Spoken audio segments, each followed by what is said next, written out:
Welcome to Essential Ingredients. This episode is one in a 6-part series spotlighting the intersection of Dine and design.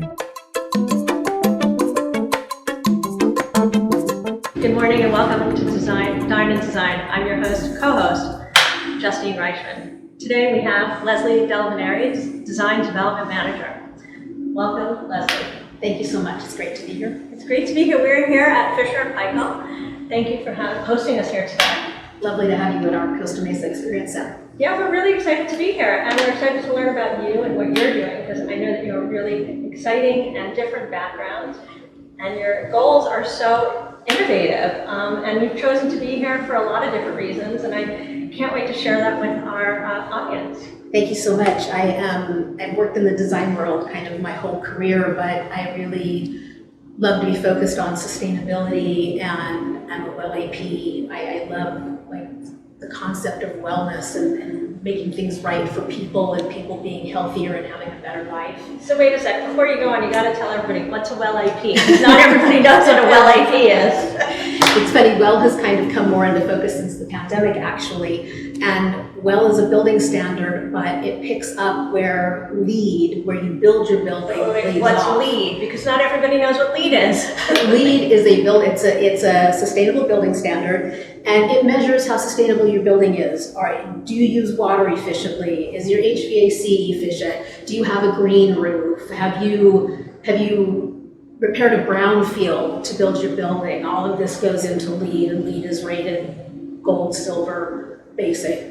And well is the same way. And well picks up where LEED leaves off. Well is how the building relates to the people that are in it. So well runs everything from, if you have clean water, do you offer maternity leave? It runs the gamut of how people relate to the building and how that building can be better for the people that inhabit it. So how'd you get into this industry? What made it so interesting for you? I actually kind of ended up in the kitchen and bath world by accident, and I've worked for lots of sustainable companies, and I used to sell textiles and furnishings, and it's very hard to go from something beautiful and colorful and tactile to hard, white, hard surfaces. So sustainability was kind of the thing I latched onto.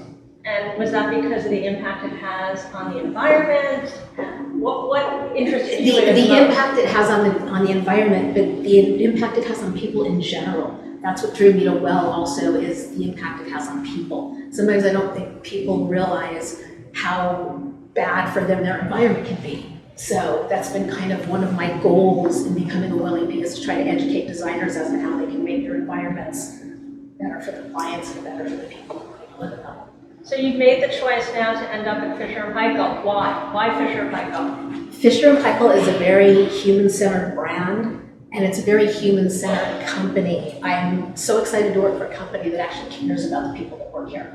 It's lovely. Our human resources cares, the VP of marketing cares, people care about each other. So, and in addition to the fact we have amazing product, we're a New Zealand-based company. And I think because of that, and just the whole philosophy of coming from an island with limited resources, they're sustainable just by nature. We care that our products last, and we care that they're made right. We care that we ship in sustainable packaging. We have goals for the future to become even more sustainable. And all those things are really important to me. I just can't work for a company. I have to feel connected, and I feel very connected here. Can you talk to me about some of the impacts that these products have on the environment? Well, one of the things is we're standing in front of an induction cooktop. A lot of people are a bit, induction, but it's kind of the up and coming idea. Gas kind of is going away because of global warming and environment and all of that. Induction has a lot of really great concepts. Things are changing in the world. You have like multi-generational homes, which means maybe you have little kids, you have older people, maybe somebody who's memory compromised. One of the great things about induction is that the only thing that's hot is the vessel. So like at my house, my cats love to jump on my stove. Nobody would get burnt because the only thing that's hot is actually the vessel. So that's really great. It's super easy to clean. It's a smooth When you surface. say the vessel, what do you mean the vessel? The pot, what you're cooking in. Oh, the pot. So if you come up, if there were, imagine there was a little pot cooking here, And if you came up and did this, you wouldn't get burnt. If you touched the pot, you would, but the rest of the surface stays nice and cool, which is a really great concept. As I said, it's super easy to clean. It cooks really well. You do have to get adjusted to how quickly induction heats. We got to go to our New York Experience Center when I first started, and the first time I cooked on it, I have to say I had to start over. So you mentioned it has a positive impact on the environment. Can you talk to me a little bit about that? A lot of municipalities are considering moving away from gas cooking, even though I think gas is, like, by a lot of people and a lot of chefs, it's really a preferred method of cooking. This is the electrical, it's a lot cleaner, it doesn't use as much energy, all the other things I've mentioned. I think it's kind of where the future is going.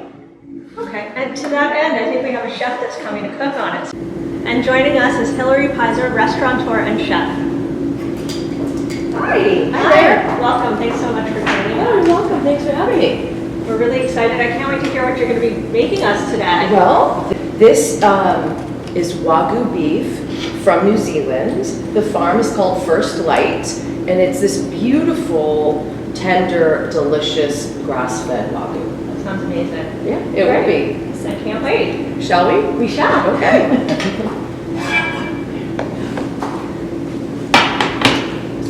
You're going to be using the induction oven, Yes. right?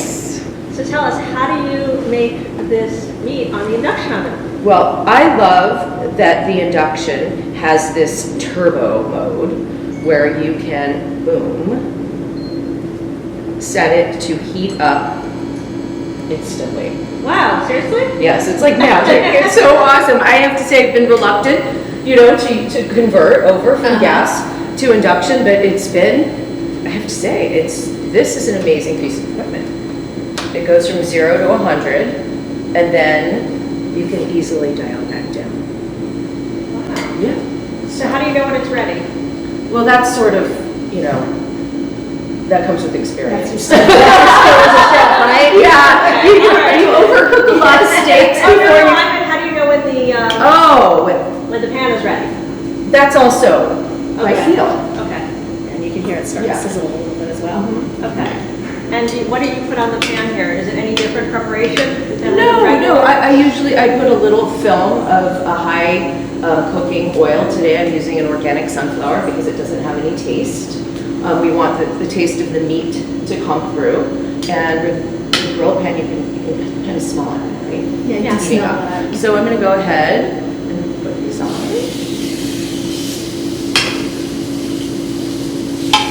And we're going to leave it all the way on high for just a few moments to get that sear Now, going. do you find that this cooks any more quickly or slowly with the induction versus the Well, I regular mean, stove? the speed definitely, this turbo, what is the terminology for Yeah, that? well, I think with the induction, the initial heating is really fast, you have to be ready for that, but once you actually start cooking, it seems to me that it cooks really nicely. You Yes. don't have to be. You don't have to watch it Yeah. and worry. Once it gets really hot, you can start, which that saves you time right there.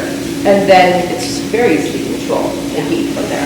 Like, it's great if you're like making spaghetti and you have a huge pot of hot water, your heating time is. Oh, right, boiling water, Yeah. it's like a washcloth. It never boils, exactly, that doesn't Wait happen forever, in right? induction. Great, okay, wonderful. So, and I'm just curious, so have you found that when people are cooking their meals and they're preparing them, that they have, is it a large learning curve for people? You know, I think it depends on the person more and just how willing you are to sort of pick up on the differences, because as I said, the quickness, you have to really be ready for that, and you have to pay attention because Right. especially like she heated the pan first. You don't so want to that walk was- away Yeah. and then forget. Yeah, Right. she put it into a hot pan, but like if you put something in the pan and just put it on straight away, you have to be ready for the fact that you're ready to roll right now. We're ready to flip. That looks amazing. And so for chefs like yourself, are you finding that chefs are really embracing this? Is it changing? I think the old guard is slow to change. And I think that most chefs that I've talked to about it are just very reluctant, and unless they're put into a situation where they have to adapt, They don't. But once they try it, they're sold. Yeah. So, And given the impact it's having on the environment, which Leslie and I were talking about before, Right. why not? Right? I mean, Yeah. that in of itself, I mean, I don't know if you guys have done any studies on the impact it's having on the environment. I think that a lot of municipalities are making those studies because they're making the case for going to something that's all electric as opposed to gas. So I think a lot of those studies are being conducted now. Because I think that would be really impactful, and I'm sure make that transition Yeah. for people easier.